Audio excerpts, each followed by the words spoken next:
Magandang araw sa inyo mga kasangkay. Happy New Year nga pala sa atin lahat. Nandito ako para ipasikat ulit itong dalawang nyug na nabili ko. Gawin natin itong yung tinatawag nila na bonsai. Dalawa to mga kasangkay. Isa. Bali babalatan ko pa to at saka tatanim. I-update ko na lang kayo pag tapos na itong balatan. Medyo matagal-tagal tsaka mahirap. I-update ko lang sa kayo kung ipapasok ko na ito mamaya. Maraming salamat nga pala yung sa mga bago ko nga pala nag-subscribe. Maraming pong salamat sa inyo. Nagtitiwala pa rin kayo sa akin. Sige po, maraming salamat. Bye bye. Kasangkay, ito na yung nyog yung binalatan ko kanina. Ayan, kung mapapansin nyo mga kasangkay, hindi talaga talaga siyang tinudo ko na balatan yung kanyang kasi ang plano ko rito ay sikapin ito ay mapagbunga, pabilisin yung kanyang pag-develop ng mga dahon. Ayan kumbaga bahagya ko lang silang binalatan kasi masyado ng nakadikit yung kanyang mga ugat sa sa bao. Ayun, kung babalatan ko sila ng gusto, baka ito'y mag-dieback.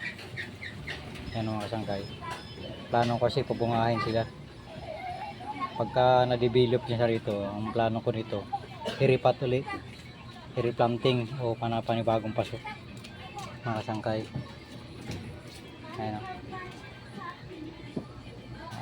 Dito sigurado ako na ito'y hindi, kumbaga mas mabilis yung kanyang pag-develop kasi sa lagayan niyang paso medyo malalim-lalim. Ayan mga kasangkay, dalawa yan sila. Binili ko yan mga kasangkay, dalawa sila. Ito yung dwarf coconut, itong isa, ito talaga yung giant coconut. Ito yung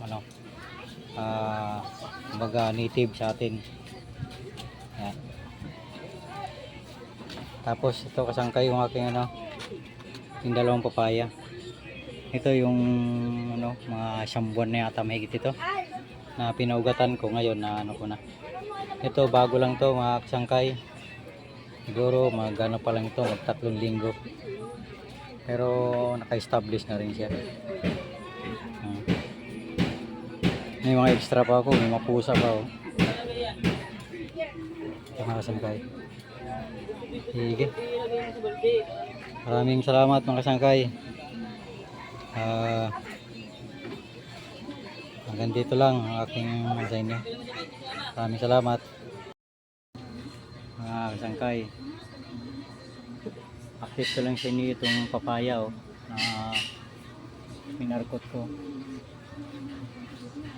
Yung isa, mga 2 linggo na yan. Ito 2 linggo na siya mga kasangkay.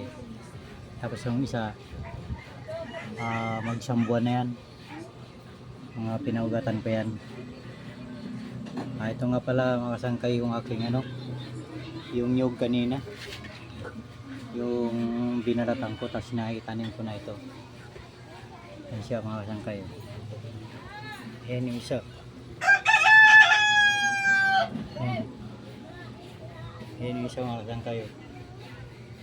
Kung mapapansin nyo, hindi siya katulad dun sa iba na yung pagkagawa ay binabalatan ng gusto yung kanyang, kumbaga yung kanyang bao.